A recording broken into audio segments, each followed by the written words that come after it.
Et c'est l'entreprise de la semaine. On parle de Rétrogaz avec notre invitée Iphigénie Ngounou, qui est fondatrice de Rétrogaz. Bonsoir, merci d'avoir accepté notre invitation. Bonsoir, Sud Radio. D'abord, comment est née cette entreprise? Parce que c'est intéressant de se dire que enfin des femmes dans l'entreprise entrepreneur. Et qu'est-ce que vous proposez comme service? Alors, l'idée de départ vient d'une contrainte personnelle et j'en ai fait un projet d'entreprise. Et la contrainte, c'est que j'ai un diesel comme beaucoup de gens, la majorité des Français, comme des millions de gens en France, puisque c'est on l'a poussé première motorisation pendant des années. Encore, voilà, exactement.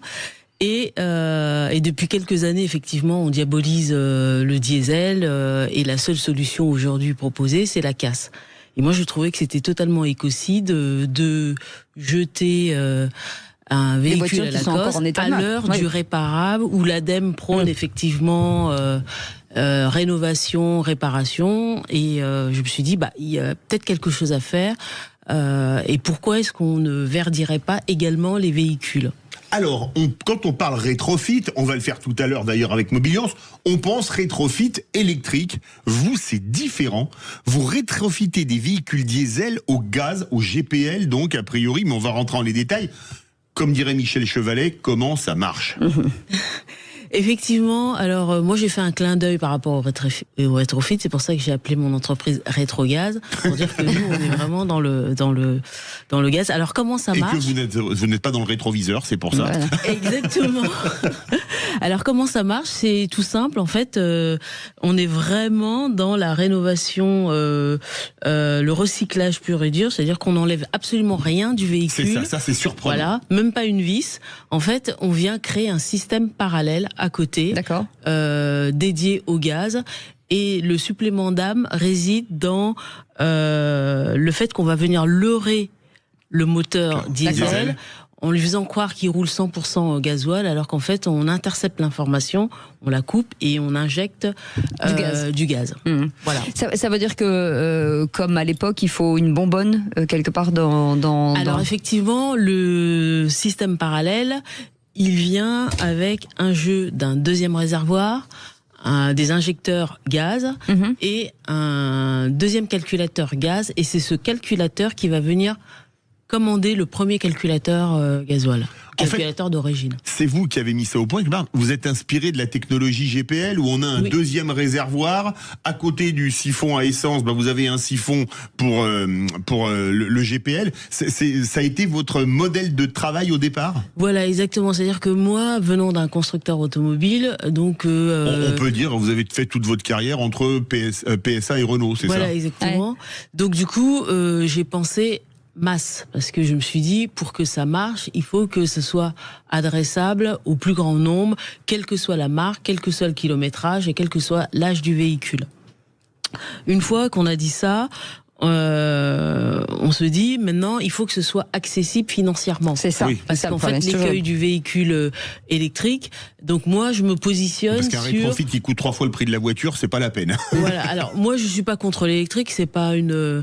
Moi je suis dans une phase transitoire. C'est en attendant le tout à l'électrique. Comment on fait pour mettre un pied dans la transition énergétique et écologique ? Là pour le coup, on est vraiment dans la transition, c'est ça. Parce qu'on a tendance à oublier. Et donc du coup, effectivement, je me suis dit, il faut une innovation frugale, c'est-à-dire qu'on part de quelque chose qui existe. C'est ça en fait le sens étymologique de l'innovation, c'est-à-dire on améliore l'existant, soit par l'usage, soit par une voiture augmentée, quoi. Voilà, exactement. Et donc du coup, j'ai regardé en France et hors hexagone. Qu'est-ce qu'il se faisait, et je suis partie de la technologie qu'on faisait pour l'essence, puisqu'on a un constructeur notamment en France qui fait en première monte des véhicules hybrides essence GPL. Et donc là je me suis dit pourquoi ne pas faire la même chose pour le diesel. Et donc j'ai regardé hors hexagone, il se trouve que c'est une technologie qui existe depuis plus de 10 ans, le couple diesel GPL, ça marche, simplement ça n'avait pas été validé en France pour le procédé d'injection et pour la proportion là, du aujourd'hui, gaz.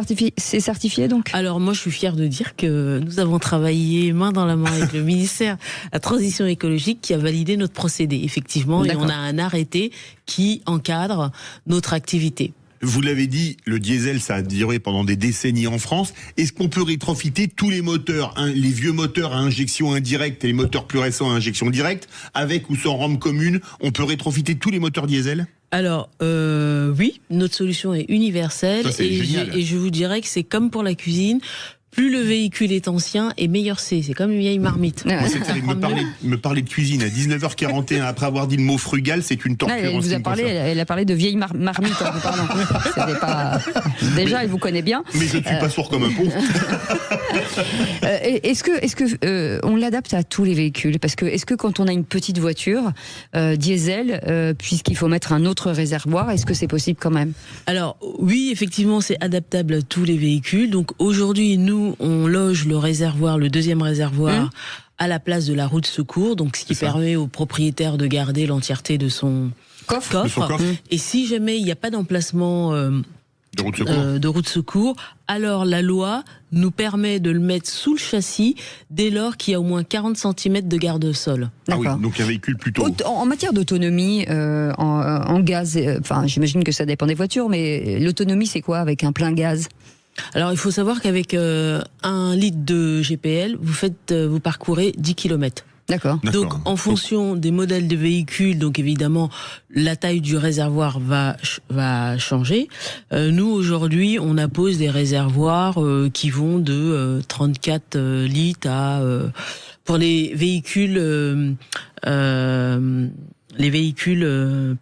personnels. Oui, voilà, ça va de Voilà, exactement. Ça varie de 34 à 67 litres pour les 4x4. D'accord. Alors, vous avez 2 process. Vous avez rétrogaz G2 gazole gaz et rétrogaz EG essence gaz. Vous faites tout à la fois en même temps ? On fait les deux, oui. On n'est pas discriminant. Vous n'êtes pas discriminant. Si vous voulez avec une voiture essence, il n'y a pas de problème. Exactement. Alors, il y a une question quand même qui est importante, c'est le coût. C'est ça. Combien ça coûte ? Parce qu'il y a les pièces, évidemment, parce qu'il y a pas mal de pièces, il y a le réservoir, faut mettre un orifice pour le gaz, un calculateur gaz, un vapodétendeur, la commande de sélection de carburant, l'injecteur gaz, pièces et main d'œuvre, combien ça coûte ? En moyenne. Alors en moyenne, ça coûte aujourd'hui 3 500 € TTC. D'accord. Et ça va de 3 000 € à 4 500. D'accord. Voilà la fourche. Est-ce qu'aujourd'hui, ce qu'on reprochait aujourd'hui à l'électricité, est-ce qu'on en trouve partout ? Est-ce que la plupart des stations-service peuvent, en tout cas, est-ce qu'on peut prendre du gaz partout ? Alors le GPL, effectivement, il est disponible sur autoroute dans les stations parce qu'il y a une loi qui oblige effectivement les pétroliers à fournir en énergie, puisqu'on n'a pas le droit de tomber en panne de carburant. On prend une amende si on tombe en panne sur autoroute. Exactement. Et hors autoroute, faut compter en moyenne une station. Donc dans les villes, faut compter une station sur 6. D'accord. Vous avez parlé de 3 500 à 4 500 €. Au bout de combien de temps à peu près, avec une consommation à 10 litres au 100 au GPL, au bout de combien de temps on amortit globalement ? Alors, en termes de consommation, moi, je dirais que l'amortissement est basé plutôt sur du variable, puisque au moment où on se parle, et en fonction du coût du GPL au moment où on se parle, et du coût du gasoil ou de l'essence, je dirais que aujourd'hui, on a calculé que à peu près sur 42 000 kilomètres, c'est amorti. Alors après, ça dépend du nombre de kilomètres que les gens parcourent par an. C'est toujours moins cher que d'acheter une voiture neuve. Il y a des voilà, exactement. Au niveau de la conversion, une fois que vous avez converti cette voiture, est-ce que ça veut dire qu'il faut changer la carte grise ? Est-ce qu'il faut passer un contrôle technique ? Est-ce qu'il faut il y a des démarches, j'imagine, à faire ? Alors effectivement, donc mon processus de conversion, il est en 5 étapes, et dans ce processus, l'administration est partie prenante puisqu'elle intervient en amont, parce que nous on prend les véhicules avec un contrôle technique de moins de 6 mois pour vérifier que la base elle est saine. Ensuite on convertit, ça prend 5 jours ouvrés en moyenne. D'accord. 5 jours. Oui, 5 jours. Donc le véhicule est immobilisé pendant 5 jours parce qu'on crée tout un système. Ah oui. Voilà, quand on regarde le plan mécanique, c'est sûr que c'est très intéressant. Voilà, exactement. Et après, il y a l'administration qui revient. C'est-à-dire c'est la DREAL pour homologuer le véhicule, valider les transformations, réception à titre isolé, Et ensuite, on fait changer la carte grise par le ministère de l'Intérieur et obtention de la vignette critère 1. Il y a une chose importante sur les diesels en France, c'est les petits utilitaires. Toutes les petites fourgonnettes, etc. Vous faites également du rétrofit GPL pour fourgonnettes, petits utilitaires? Ah oui, carrément, tout métier confondu, BTP. On a même été contacté par la Fédération nationale des travaux publics pour pouvoir équiper les engins de chantier. Alors eux, ils sont pas soumis à vignette, mais ils doivent aussi être exemplaires et réduire les émissions de particules fines et de CO2.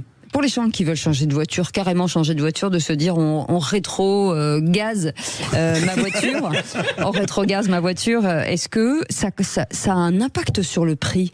C'est-à-dire que quand on vend aujourd'hui une voiture diesel, on sait que le prix est pas top, des côtés. Est-ce que ça apporte une cote particulière à la hausse? Oui, vous augmentez la valeur du véhicule, puisque effectivement le véhicule repart avec une vignette critère 1. Ah oui, oui.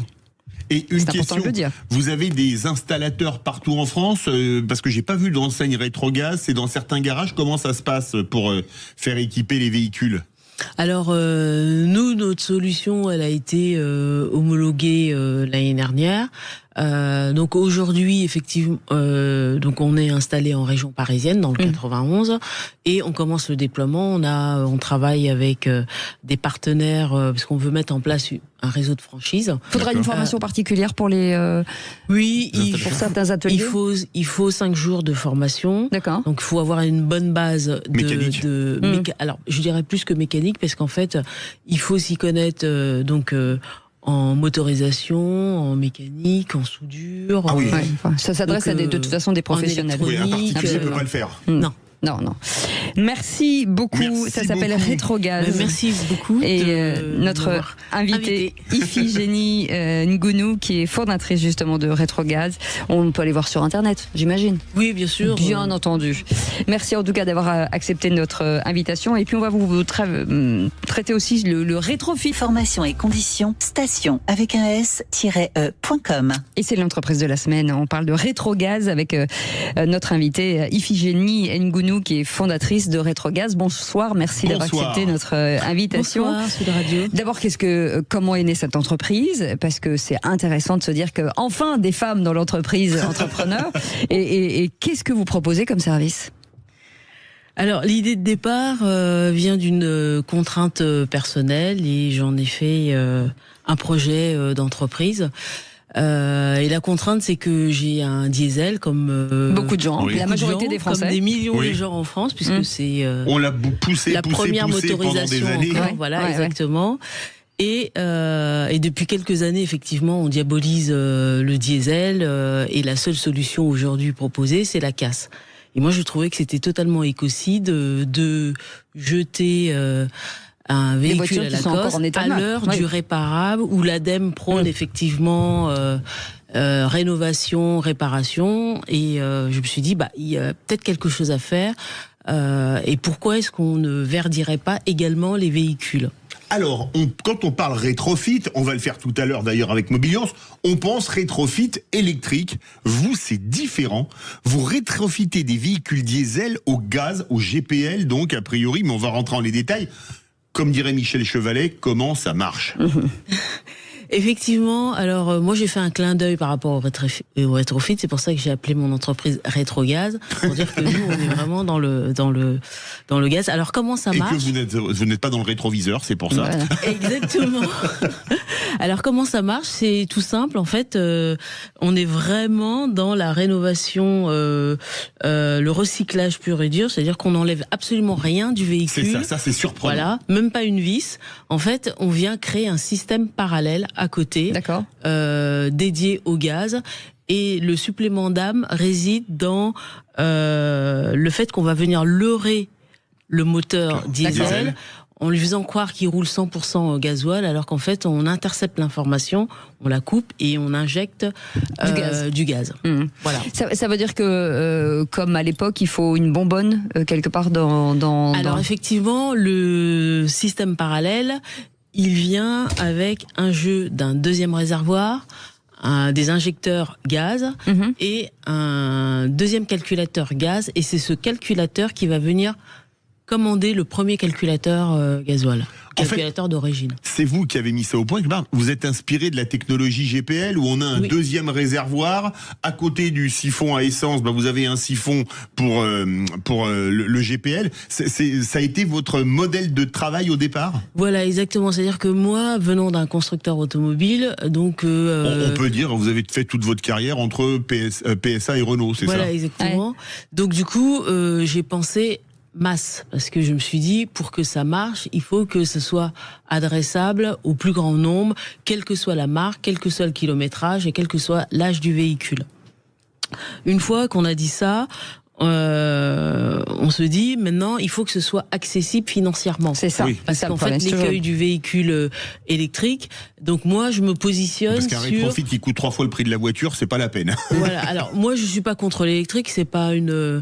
Moi je suis dans une phase transitoire. C'est en attendant le tout à l'électrique. Oui. Comment on fait pour mettre un pied dans la transition énergétique et écologique? Là, pour le coup, on est vraiment dans la transition, c'est voilà, ça. Ce qu'on a tendance à oublier. Et donc, du coup, effectivement, je me suis dit, il faut une innovation frugale, c'est-à-dire qu'on part de quelque chose qui existe. C'est ça, en fait, le sens étymologique de l'innovation. C'est-à-dire, on améliore l'existant, soit par l'usage, soit par... Une voiture augmentée, quoi. Voilà, exactement. Et donc, du coup, j'ai regardé en France et hors hexagone, qu'est-ce qu'il se faisait, et je suis partie de la technologie qu'on faisait pour l'essence, puisqu'on a un constructeur notamment en France qui fait en première monte des véhicules hybrides essence GPL. Oui. Et donc là je me suis dit pourquoi ne pas faire la même chose pour le diesel. Et donc j'ai regardé hors hexagone. Il se trouve que c'est une technologie qui existe depuis plus de 10 ans. Le couple diesel GPL, ça marche. Simplement ça n'avait pas été validé en France pour le procédé d'injection et pour la proportion. Là, aujourd'hui, c'est certifié donc? Alors, moi, je suis fière de dire que nous avons travaillé main dans la main avec le ministère de la Transition écologique qui a validé notre procédé, effectivement, et on a un arrêté qui encadre notre activité. Vous l'avez dit, le diesel, ça a duré pendant des décennies en France. Est-ce qu'on peut rétrofiter tous les moteurs, les vieux moteurs à injection indirecte et les moteurs plus récents à injection directe, avec ou sans rampe commune? On peut rétrofiter tous les moteurs diesel? Alors, oui, notre solution est universelle. Ça, et je vous dirais que c'est comme pour la cuisine. Plus le véhicule est ancien, et meilleur c'est. C'est comme une vieille marmite. Moi, c'est terrible. Me parler de cuisine à 19h41 après avoir dit le mot frugal, c'est une torture. Elle a parlé de vieille marmite en vous parlant. Déjà, elle vous connaît bien. Mais je ne suis pas sourd comme un pot. Est-ce que on l'adapte à tous les véhicules? Parce que est-ce que quand on a une petite voiture diesel, puisqu'il faut mettre un autre réservoir, est-ce que c'est possible quand même? Alors oui, effectivement, c'est adaptable à tous les véhicules. Donc aujourd'hui, nous, on loge le réservoir, le deuxième réservoir, à la place de la roue de secours, donc ce qui permet au propriétaire de garder l'entièreté de son coffre. Et si jamais il n'y a pas d'emplacement de roue de secours, alors la loi nous permet de le mettre sous le châssis dès lors qu'il y a au moins 40 cm de garde-sol. Ah oui, donc un véhicule plutôt... En matière d'autonomie, en gaz, j'imagine que ça dépend des voitures, mais l'autonomie c'est quoi avec un plein gaz? Alors il faut savoir qu'avec 1 litre de GPL, vous parcourez 10 km. D'accord. Donc en fonction des modèles de véhicules, donc évidemment la taille du réservoir va changer. Nous aujourd'hui, on appose des réservoirs qui vont de 34 litres à pour les véhicules personnels. Oui, bien sûr. Voilà, ça va. Voilà, exactement. Ça varie de 34 à 67 litres pour les 4x4. D'accord. Voilà. Alors, vous avez deux process. Vous avez rétrogaz G2 gazole gaz et rétrogaz EG essence gaz. Vous faites tout à la fois en même temps? On fait les deux, oui. On n'est pas discriminant. Vous n'êtes pas discriminant. Si vous voulez avec une voiture essence, il n'y a pas de problème. Exactement. Alors, il y a une question quand même qui est importante, c'est le coût. C'est ça. Combien ça coûte? Parce qu'il y a les pièces, évidemment, parce qu'il y a pas mal de pièces, il y a le réservoir, faut mettre un orifice pour le gaz, un calculateur gaz, un vapodétendeur, la commande de sélection de carburant, injecteur gaz, pièces et main d'œuvre, combien ça coûte? En moyenne, Alors en moyenne, ça coûte aujourd'hui 3 500 € TTC. D'accord. Et ça va de 3 000 € à 4 500. D'accord. Voilà la force. Est-ce qu'aujourd'hui, ce qu'on reprochait aujourd'hui à l'électricité, est-ce qu'on en trouve partout? Est-ce que la plupart des stations-service peuvent, en tout cas, est-ce qu'on peut prendre du gaz partout? Alors le GPL, effectivement, il est disponible sur autoroute dans les stations parce qu'il y a une loi qui oblige effectivement les pétroliers à fournir en énergie, puisqu'on n'a pas le droit de tomber en panne de carburant. On prend une amende si on tombe en panne sur autoroute. Exactement. Et hors autoroute, faut compter en moyenne une station. Donc dans les villes, faut compter une station sur 6. D'accord. Vous avez parlé de 3500 à 4500 euros. Au bout de combien de temps, à peu près, avec une consommation à 10 litres au 100 au GPL, au bout de combien de temps on amortit globalement? Alors, en termes de consommation, moi, je dirais que l'amortissement est basé plutôt sur du variable, puisque au moment où on se parle, et en fonction du coût du GPL au moment où on se parle, et du coût du gasoil ou de l'essence, je dirais que aujourd'hui, on a calculé que à peu près sur 42 000 kilomètres, c'est amorti. Alors après, ça dépend du nombre de kilomètres que les gens parcourent par an. C'est toujours moins cher que d'acheter une voiture neuve. Il y a des voilà, exactement. Au niveau de la conversion, une fois que vous avez converti cette voiture, est-ce que ça veut dire qu'il faut changer la carte grise? Est-ce qu'il faut passer un contrôle technique? Est-ce qu'il faut il y a des démarches, j'imagine, à faire? Alors effectivement, donc mon processus de conversion, il est en 5 étapes, et dans ce processus, l'administration est partie prenante puisqu'elle intervient en amont, parce que nous, on prend les véhicules avec un contrôle technique de moins de 6 mois pour vérifier que la base, elle est saine. Ensuite, on convertit, ça prend 5 jours ouvrés en moyenne. D'accord. 5 jours. Oui, 5 jours. Donc le véhicule est immobilisé pendant 5 jours, parce qu'on crée tout un système. Ah oui. Voilà, quand on regarde le plan mécanique, c'est sûr que c'est très intéressant. Voilà, exactement. Et après, il y a l'administration qui revient, c'est-à-dire c'est la DREAL pour homologuer le véhicule, valider les transformations, réception à titre isolé. Et ensuite, on fait changer la carte grise par le ministère de l'Intérieur et obtention de la vignette critère 1. Il y a une chose importante sur les diesels en France, c'est les petits utilitaires. Tous les petites fourgonnettes, etc. Vous faites également du rétrofit GPL pour fourgonnettes, petits utilitaires? Ah oui, carrément, tout métier confondu, BTP. On a même été contacté par la Fédération nationale des travaux publics pour pouvoir équiper les engins de chantier. Alors eux, ils sont pas soumis à vignette, mais ils doivent aussi être exemplaires et réduire les émissions de particules fines et de CO2. Pour les gens qui veulent changer de voiture, carrément changer de voiture, de se dire on rétro-gaz ma voiture, on rétro-gaz ma voiture, est-ce que ça a un impact sur le prix? C'est-à-dire que quand on vend aujourd'hui une voiture diesel, on sait que le prix est pas top, elle a des côtés. Est-ce que ça apporte une cote particulière à la hausse? Oui, vous augmentez la valeur du véhicule, puisque effectivement le véhicule repart avec une vignette critère 1. Ah oui, oui.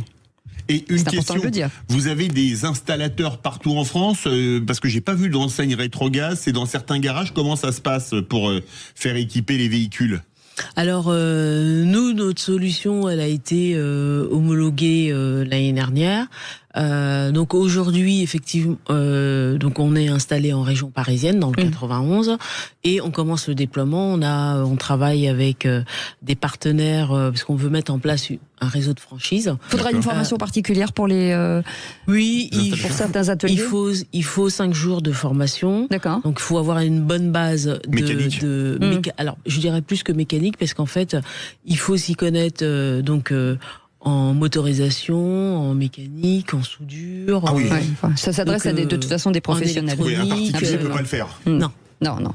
Merci beaucoup. Ça s'appelle Rétrogaz. Merci beaucoup. Et notre invitée, Iphigénie Ngounou, qui est fondatrice justement de Rétrogaz. On peut aller voir sur Internet, j'imagine. Oui, bien sûr. Bien entendu. Merci en tout cas d'avoir accepté notre invitation. Et puis on va vous traiter aussi le rétrofit. Formation et conditions, station avec un s-e.com. Et c'est l'entreprise de la semaine. On parle de Rétrogaz avec notre invitée Iphigénie Ngounou, qui est fondatrice de Rétrogaz. Bonsoir, merci d'avoir accepté notre invitation. Bonsoir, Sud Radio. D'abord, comment est née cette entreprise? Parce que c'est intéressant de se dire que enfin des femmes dans l'entreprise entrepreneur. Et qu'est-ce que vous proposez comme service? Alors, l'idée de départ vient d'une contrainte personnelle et j'en ai fait un projet d'entreprise. Et la contrainte, c'est que j'ai un diesel comme beaucoup de gens, la majorité des Français, comme des millions de gens en France, puisque c'est on l'a poussé, la première motorisation pendant des années. encore, voilà, exactement. Et depuis quelques années, effectivement, on diabolise le diesel et la seule solution aujourd'hui proposée, c'est la casse. Et moi, je trouvais que c'était totalement écocide de jeter un véhicule à la cosse à l'heure du réparable, où l'ADEME prône effectivement rénovation, réparation. Et je me suis dit, il y a peut-être quelque chose à faire. Et pourquoi est-ce qu'on ne verdirait pas également les véhicules ? Alors, quand on parle rétrofit, on va le faire tout à l'heure d'ailleurs avec Mobiliance, on pense rétrofit électrique. Vous, c'est différent. Vous rétrofitez des véhicules diesel au gaz, au GPL, donc a priori, mais on va rentrer dans les détails. Comme dirait Michel Chevalet, comment ça marche ? Effectivement, alors moi j'ai fait un clin d'œil par rapport au rétrofit, c'est pour ça que j'ai appelé mon entreprise Rétrogaz, pour dire que nous on est vraiment dans le gaz. Alors comment ça marche ? Et que vous n'êtes pas dans le rétroviseur, c'est pour ça. Voilà. Exactement. Alors comment ça marche ? C'est tout simple, en fait, on est vraiment dans la rénovation, le recyclage pur et dur, c'est-à-dire qu'on n'enlève absolument rien du véhicule. Ça c'est surprenant. Voilà, même pas une vis. En fait, on vient créer un système parallèle à côté, dédié au gaz. Et le supplément d'âme réside dans le fait qu'on va venir leurrer le moteur diesel en lui faisant croire qu'il roule 100% au gasoil, alors qu'en fait, on intercepte l'information, on la coupe et on injecte du gaz. Mmh. Voilà. Ça veut dire que, comme à l'époque, il faut une bonbonne quelque part Alors effectivement, le système parallèle, il vient avec un jeu d'un deuxième réservoir, des injecteurs gaz et un deuxième calculateur gaz. Et c'est ce calculateur qui va venir commander le premier calculateur gasoil, calculateur d'origine. C'est vous qui avez mis ça au point. Vous êtes inspiré de la technologie GPL où on a un deuxième réservoir à côté du siphon à essence. Vous avez un siphon pour le GPL. Ça a été votre modèle de travail au départ ? Voilà, exactement. C'est-à-dire que moi, venant d'un constructeur automobile, donc on peut dire vous avez fait toute votre carrière entre PSA et Renault, c'est ça ? Voilà, exactement. Ouais. Donc du coup, j'ai pensé masse, parce que je me suis dit, pour que ça marche, il faut que ce soit adressable au plus grand nombre, quelle que soit la marque, quel que soit le kilométrage et quel que soit l'âge du véhicule. Une fois qu'on a dit ça, on se dit maintenant il faut que ce soit accessible financièrement. C'est ça. Parce qu'en fait l'écueil du véhicule électrique, donc moi je me positionne parce qu'un rétrofit qui coûte 3 fois le prix de la voiture, c'est pas la peine. Voilà. Alors moi je suis pas contre l'électrique, c'est pas une. Moi je suis dans une phase transitoire, c'est en attendant le tout à l'électrique. Oui. Comment on fait pour mettre un pied dans la transition énergétique et écologique. Là, pour le coup, on est vraiment dans la transition, c'est ça. Parce qu'on a tendance à oublier. Et donc, du coup, effectivement, je me suis dit, il faut une innovation frugale, c'est-à-dire qu'on part de quelque chose qui existe. C'est ça, en fait, le sens étymologique de l'innovation. C'est-à-dire, on améliore l'existant, soit par l'usage, soit par... Une voiture augmentée, quoi. Voilà, exactement. Et donc, du coup, j'ai regardé en France et hors hexagone, qu'est-ce qu'il se faisait, et je suis partie de la technologie qu'on faisait pour l'essence, puisqu'on a un constructeur notamment en France qui fait en première monte des véhicules hybrides essence GPL. Et donc là je me suis dit pourquoi ne pas faire la même chose pour le diesel. Et donc j'ai regardé hors hexagone, il se trouve que c'est une technologie qui existe depuis plus de 10 ans, le couple diesel GPL, ça marche, simplement ça n'avait pas été validé en France pour le procédé d'injection et pour la proportion du gaz. Là, aujourd'hui, c'est certifié donc ? Alors, moi, je suis fière de dire que nous avons travaillé main dans la main avec le ministère de la Transition écologique qui a validé notre procédé, effectivement, et on a un arrêté qui encadre notre activité. Vous l'avez dit, le diesel, ça a duré pendant des décennies en France. Est-ce qu'on peut rétrofiter tous les moteurs, les vieux moteurs à injection indirecte et les moteurs plus récents à injection directe, avec ou sans rampe commune, on peut rétrofiter tous les moteurs diesel ? Alors, oui, notre solution est universelle. Ça, c'est génial. Et je vous dirais que c'est comme pour la cuisine. plus le véhicule est ancien et meilleur c'est. C'est comme une vieille marmite. Ouais. Moi, c'était me parler de cuisine à 19h41 après avoir dit le mot frugal, c'est une torture. Elle a parlé de vieille marmite en vous parlant. C'était pas... Déjà, elle vous connaît bien. Mais je ne suis pas sourd comme un pont. Est-ce que on l'adapte à tous les véhicules? Parce que est-ce que quand on a une petite voiture diesel, puisqu'il faut mettre un autre réservoir, est-ce que c'est possible quand même? Alors oui, effectivement, c'est adaptable à tous les véhicules. Donc aujourd'hui, nous, on loge le réservoir, le deuxième réservoir, à la place de la roue de secours, donc ce qui permet au propriétaire de garder l'entièreté de son coffre. Et si jamais il n'y a pas d'emplacement de roue de secours, alors la loi nous permet de le mettre sous le châssis dès lors qu'il y a au moins 40 cm de garde-sol. Ah oui, donc un véhicule plutôt... En matière d'autonomie, en gaz, enfin j'imagine que ça dépend des voitures, mais l'autonomie c'est quoi avec un plein gaz? Alors il faut savoir qu'avec 1 litre de GPL, vous parcourez 10 km. D'accord. Donc en fonction des modèles de véhicules, donc évidemment la taille du réservoir va changer. Nous aujourd'hui, on appose des réservoirs qui vont de 34 litres à pour les véhicules personnels. Oui, bien sûr. Voilà, voilà, exactement. Ça varie de 34 à 67 litres pour les 4x4. D'accord.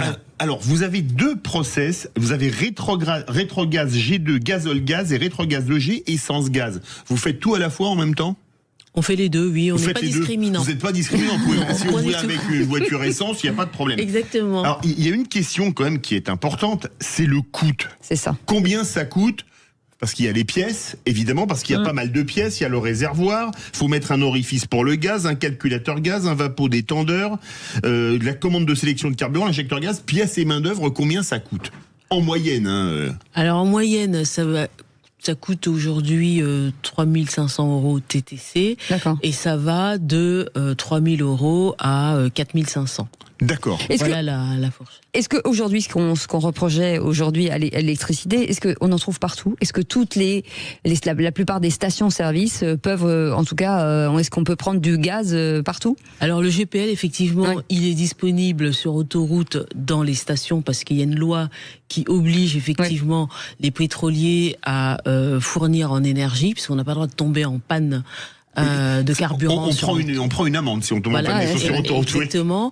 Et hors autoroute, faut compter en moyenne une station. Donc dans les villes, faut compter une station sur 6. D'accord. Vous avez parlé de 3 500 à 4 500 €.